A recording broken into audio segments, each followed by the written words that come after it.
नमस्कार मित्रों, स्वागत है आपका मेरे चैनल पर। आज आप सुनने जा रहे हैं कबीरदास जी के दोहे पर आधारित एक और प्रेरणादायक शिक्षाप्रद कहानी। माया मरी न मन मरा, मरी मरी गया शरीर। आशा तृष्णा ना मरी, कह गए दास कबीर।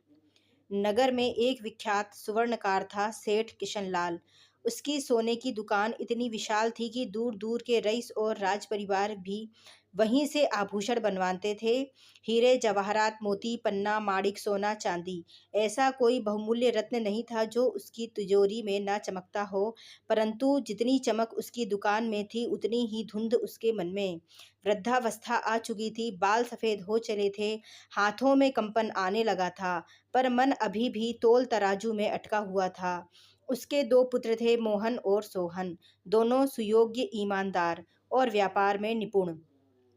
वे चाहते थे कि पिता अब विश्राम ले, ईश्वर भक्ति में समय दे, ताकि जीवन का अंतिम पड़ाव शांति से कटे और परलोक सुधरे। पत्नी भी बार बार आग्रह करती, सेठ जी अब बच्चों को सौंप दीजिए यह व्यापार, जीवन भर धन जोड़ा है, अब भजन भी जोड़ लीजिए। पर सेठ किशनलाल का मन ईश्वर भक्ति में कहाँ लगता। दिन रात वही हिसाब, आज कितना लाभ हुआ, कहाँ घाटा हुआ, किस ग्राहक ने उधार लिया, किसने सोना तोलते समय आधा तोला कम कर दिया। रात को भी करवट बदलते बदलते मन में गणना चलती रहती। परिवार तंग आ चुका था। एक दिन नगर में समाचार फैला कि संत कबीरदास पधारे हैं और बरगद के विशाल वृक्ष के नीचे सत्संग हो रहा है। पत्नी और पुत्रों ने निश्चय किया, अब पिता को वहां अवश्य ले जाएंगे। बहुत समझाने बुझाने के बाद वे उन्हें लेकर सत्संग में पहुंचे। बरगद के नीचे शांति का अद्भुत वातावरण था। कबीरदास शांत नेत्रों से जनसमूह को देख रहे थे। जब जब सेठ को सामने बैठाया गया तो संत ने एक दृष्टि भर उसे देखा, जैसे उसके भीतर के मोह को पढ़ लिया हो। फिर वे बोले, आज मैं 4 कथाएं कहूँगा, जो सुन ले उसका मन माया से हटकर सच्चे धन की ओर चल पड़े। पहली कथा, वृद्ध दादी और उसका मोह। एक गांव में एक वृद्ध दादी रहती थी। उसके 2 बेटे, 2 बहुएं और कई नाती पोते थे। बहुएं घर का काम करती, खेत खलिहान का ध्यान रखती और दादी का मन केवल नाती पोतों में रमता। वह उन्हें नहलाती खिलाती, उनके साथ खेलती, रात को कहानी सुनाती। उसे लगता, यही मेरा संसार है, यही मेरा सुख है।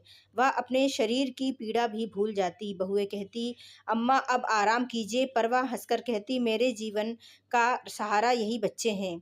समय बीता। एक दिन उसकी मृत्यु का समय आ पहुंचा। प्राण निकलते समय भी उसके मुख पर वही शब्द थे, मेरे लाल, मेरे बच्चे। उसका मन केवल नाती पोतों में अटका रहा। कर्मों के अनुसार उसका अगला जन्म उसी घर के पास एक कुत्ते के रूप में हुआ।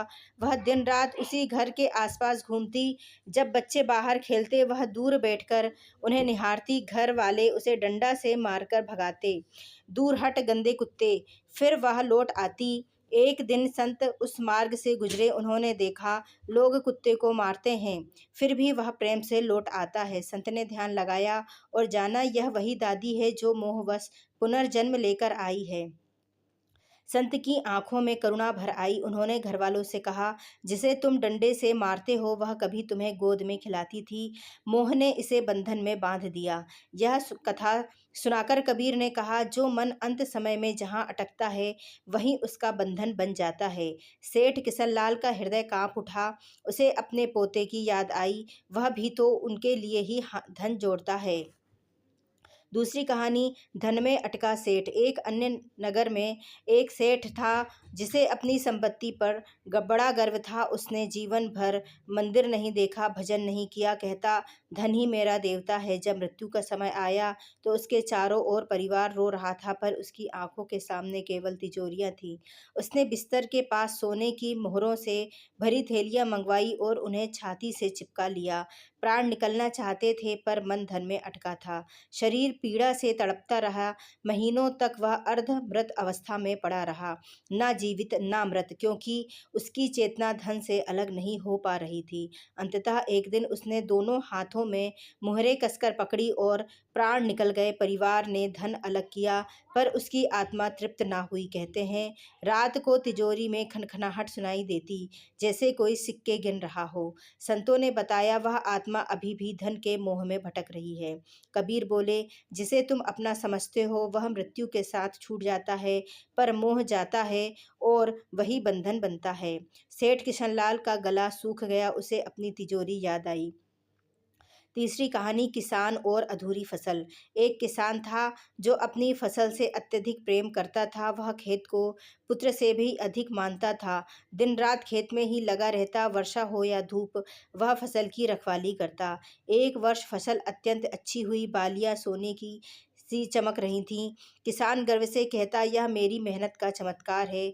पर अचानक वह बीमार पड़ गया। वैद्य ने कहा, अब अंतिम समय है। किसान की चिंता यह थी कि मेरी फसल कटे बिना न रह जाए। वह खाट पर लेटे लेटे खेत की दिशा में देखता और कहता, मेरी बालियां। मृत्यु आई पर मन खेत में अटका रहा। अगले जन्म में वह उसी खेत में एक बैल के रूप में जन्मा। दिन रात हल में जोता जाता, उसी खेत में पसीना बहाता। पर अब वह मालिक नहीं, सेवक था। एक संत ने कहा, जिसे तुम मेरा कहते हो वही तुम्हें बांध लेता है। चौथी कहानी, रानी और दर्पण। एक रानी थी जिसे अपने रूप का अभिमान था। दिन रात दर्पण देखती, श्रृंगार करती, कहती, मेरे समान सुंदर कोई नहीं। वृद्धावस्था आई पर वह स्वीकार न कर सकी। झुर्रियाँ आई पर दर्पण से मोह न छूटा। मृत्यु के समय भी वह दर्पण मांगती रही। कर्मों के अनुसार उसका जन्म एक मयूर के रूप में हुआ। वह अपने पंख फैलाकर तालाब में अपना प्रतिबिंब देखती और मोहित हो जाती, पर शिकारी के तीर से एक दिन उसका अंत हो गया। संत ने समझाया, रूप धन संतान खेत सब माया है। मन ना मरा तो जन्म मरण का चक्र चलता रहेगा। चारों कथाएं सुनकर बरगद के नीचे सन्नाटा छा गया। कबीरदास ने अंत में कहा, माया मरी न मन मरा, मरी मरी गया शरीर। आशा तृष्णा ना मरी, कह गए दास कबीर। सेठ किशनलाल की आंखों से आंसू बह निकले। उसने देखा वह भी उसी दूसरे सेठ की भांति धन में अटका है। उसने वही संत के चरणों में प्रणाम किया, मुझे बचा लीजिए। कबीर ने कहा, धन छोड़ना आवश्यक नहीं, पर मन का मोह छोड़ना आवश्यक है। व्यापार पुत्रों को सौंप दो और मन को राम में लगा दो। उस दिन के बाद सेठ ने धीरे धीरे व्यापार पुत्रों को सौंप दिया। प्रातःकाल भजन, सत्संग और सेवा में समय देने लगा। तिजोरी की चाबी अब उसके पास थी, पर मन की चाबी ईश्वर के पास। कुछ वर्षों के बाद जब उसकी मृत्यु आई तो उसके मुख पर शांति थी। अंतिम शब्द थे, राम।